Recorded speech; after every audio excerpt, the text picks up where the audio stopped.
ये मेडिसिन हर तरह का, हर एक यौन समस्या, हर एक सेक्स प्रॉब्लम को पूरी तरह जड़ से साफ कर देगी। लेकिन ये जो 3 सिम्टम्स हमने आपको गिनाए, ये 3 सिम्टम मैच होना बहुत ही जरूरी है।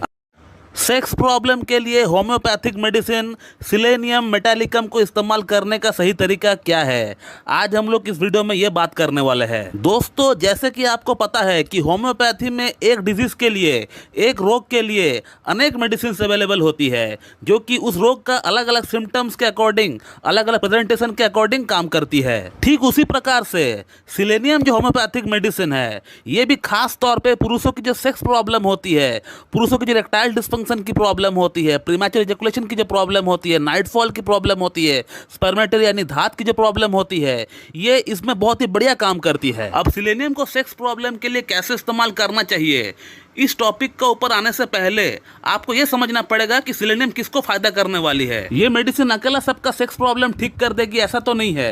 तो वे कौन से लोग हैं, वो कौन सी सिम्टम्स है जिन सिम्टम्स के अंदर ये मेडिसिन काम करता है। मैं अगर खुद की एक्सपीरियंस की अगर बात करूं तो सिलेनियम को रेकमेंड करने से पहले मैं पेशेंट का अंदर 3 चीज देखता हूं। अगर वो 3 चीज अगर मुझे पेशेंट का अंदर मैच होता हुआ दिख रहा है, तब फिर मैं बिल्कुल भी सोचता नहीं हूं सिलेनियम को रेकमेंड करने से। दोस्तों, सिलेनियम का पेशेंट का अंदर जो मैं पहला बात देखता हूं वो ये है कि पेशेंट का अंदर डेबिलिटी है कि नहीं, कमजोरी है कि नहीं, वीकनेस है कि नहीं। क्योंकि दुनिया का हर तरह का हर एक डेबिलिटी, वीकनेस, कमजोरी सिलेनियम का बॉडी का अंदर ही रहेगा। इसका पेशेंट का अंदर एनर्जी नाम का कोई चीज ही नहीं होता है, एकदम लिथार्ज, एकदम सुस्त पड़ा हुआ रहता है। इसका पेशेंट का कमजोरी इतना एक्सट्रीम लेवल तक का होता है कि 4 से 5 घंटा, 6 घंटा अच्छी तरह नींद लेने के बाद भी इसका बॉडी में कमजोरी बना हुआ रहता है, जो कि आमतौर पर ऐसा नहीं होता है। पेशेंट अगर कमजोर फील कर रहा है, वीकनेस है, अगर वो अच्छा खासा नींद ले लेता है तो उसका बॉडी फिर से रिजुवनेट हो जाती है, फिर से रिचार्ज हो जाती है।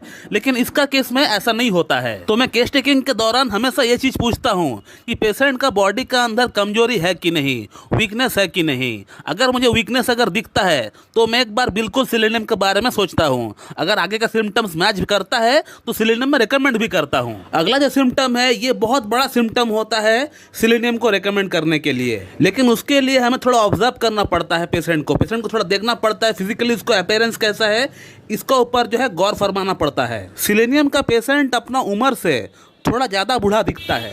सपोज मान लीजिए आपका सामने एक सिलेनियम का लड़का या पेशेंट बैठा हुआ है, जिसका असल में उम्र 20 या 25 साल है, लेकिन उसका उम्र आपको दिखने में लगेगा कि उसका उम्र 35 या 30 वर्ष है, यानी वो अपना उम्र से ज़्यादा बूढ़ा दिखता है। अगला जिसका अपीयरेंस आपको देखना है, इसका बॉडी स्ट्रक्चर। इसका बॉडी स्ट्रक्चर बिल्कुल इमेसिएटेड होता है, एकदम पतला, लीन एंड थिन होता है। खास तौर पे इसका पैर, इसका बॉडी की तुलना में इसका पैर, इसका जो थाइज है वो और ज़्यादा पतला दिखता है, एकदम इमेसिएटेड दिखता है। इसके बाद जो मैं सिलेनियम के पेशेंट का अंदर देखता हूँ, उसका चेहरा, उसका फेस, इसका चेहरा बिल्कुल ऑयली होता है। एकदम ऐसा लगेगा कि आपका सामने जो लड़का बैठा हुआ है वो अपना चेहरे पे ऑयल लगाकर, तेल को लगाकर जो है आए हुए हैं। बिल्कुल ऑयली स्किन होता है। सिर्फ चेहरे पे ऑयली स्किन होता है ऐसा नहीं, पूरी बॉडी पर भी हो सकता है इसका ऑयली स्किन। इसके बाद जो अगला सिम्टम पेशेंट का अंदर हमें देखने को मिलता है वो है इनका हेयर फॉल। और सिलेनियम का पेशेंट को सिर्फ हेयर फॉल होता है ऐसा नहीं, बल्कि पूरी बॉडी से इसका जो बाल है झड़ता है। चाहे वो आर्मपिट्स का बाल हो या एब्डोमेन रीजन का बाल हो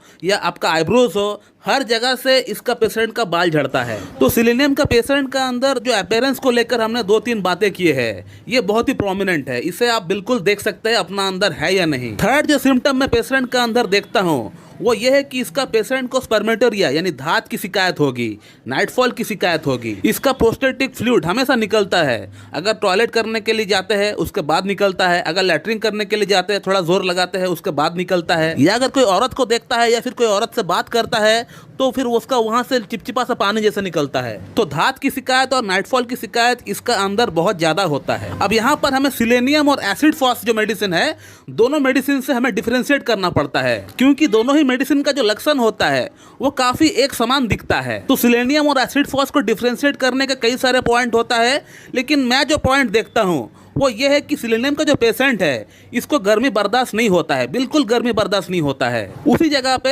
एसिड फॉस का जो पेशेंट होता है उसको गर्मी अच्छा लगता है, बल्कि गर्मी से उसको आराम मिलता है। तो हम ये कह सकते हैं कि सिलेनियम का जो पेशेंट होता है ये हॉट पेशेंट होता है वहीं पे एसिड फॉस का जो पेशेंट होता है वो चिली पेशेंट होता है। और भी बहुत सारे पॉइंट होता है जो कि हम लोग मेंटल स्टेट से इसको डिफरेंशिएट कर सकते हैं, लेकिन वो मैं आपको बताऊंगा तो आपको समझ में नहीं आएगा। तो दोस्तों, ये जो मोटी मोटी तौर पे हमने सिलेनियम का जो आपको 3 लक्षण आपको गिनाया है, ये बहुत ही मेन सिम्टम होता है सिलेनियम को रेकमेंड करने के लिए। और सिलेनियम तभी काम करेगी अगर ये 3 सिम्टम मैच होता है। तो ये मेडिसिन हर तरह का, हर एक यौन समस्या, हर एक सेक्स प्रॉब्लम को पूरी तरह जड़ से साफ कर देगी। लेकिन ये जो 3 सिम्टम्स हमने आपको गिनाए, ये 3 सिम्टम मैच होना बहुत ही जरूरी है। अब सवाल आता है कि इस मेडिसिन को कैसे इस्तेमाल करना चाहिए। तो ये 3 सिम्टम अगर आपका अंदर मैच होता है तो फिर आप सिलेनियम को 30 पोटेंसी में लेकर आइए। उसका 2 बूंद सुबह, 2 बूंद शाम को लीजिए, 2 चम्मच पानी के साथ मिलाकर पी लीजिए। और इसी प्रकार से आप सिलेनियम 30 को 3 हफ्ता इस्तेमाल करें, 3 वीक्स आप इस्तेमाल करें। उसके बाद आप 1 हफ्ता गैप दें। जैसे 3 हफ्ता हो जाता है सिलेनियम 30 को इस्तेमाल करते हुए, उसके बाद आप स्टॉप कर दें और 1 हफ्ता आप गैप दें। 1 हफ्ता कोई मेडिसिन आप और ना लें। और 1 हफ्ता गैप देने के बाद आप सिलेनियम को 200 पोटेंसी में लेकर आइए और उसका 2 बूंद 2 चम्मच पानी के साथ मिलाकर सुबह ब्रेकफास्ट से पहले आप पी लीजिए। और जैसे ही सिलेनियम 200 को लेते हुए 1 हफ्ता हो जाता है, उसे आप बंद कर दीजिए। उसके बाद आपको कोई मेडिसिन और इस्तेमाल करने का दरकार नहीं है। आप 1 महीना और कोई मेडिसिन इस्तेमाल ना करें। 1 महीने के बाद आप 2 मेडिसिन को और लेकर आइए, एक डामियाना मदर टिंचर और एक जिनसिंग मदर टिंचर। इन दोनों मेडिसिन को आप इस्तेमाल करना स्टार्ट कर दीजिए। डामियाना को सुबह शाम लीजिए और जिनसिंग को दोपहर और रात को लीजिए। 15-15 बूंद लीजिए, हाफ कप या 1 कप नॉर्मल पानी के साथ मिलाकर पी लीजिए। और इसी प्रकार से ये 2 मेडिसिन को आप कम से कम 2 महीना कंटिन्यू ले लीजिए। 2 महीना कंटिन्यू लेने के बाद आपको और कोई मेडिसिन का दरकार पड़ेगा नहीं, ये मेरा दावा है। आपका यौन समस्या पूरी तरह जड़ से समाप्त हो जाएगी। सिलेनियम इतना बढ़िया मेडिसिन है, लेकिन इसका लक्षण मैच होना चाहिए दोस्तों, तभी जाके ये काम करेगी। तो दोस्तों, मैं इस वीडियो को कहीं पे एंड करता हूँ। मैं आशा करता हूँ कि आप लोगों को मेरा वीडियो अच्छी लगी है, और अगर अच्छी लगी है तो एक लाइक जरूर कर दीजिएगा और मेरे चैनल को सब्सक्राइब कर दीजिएगा। So thank you very much and have a good day.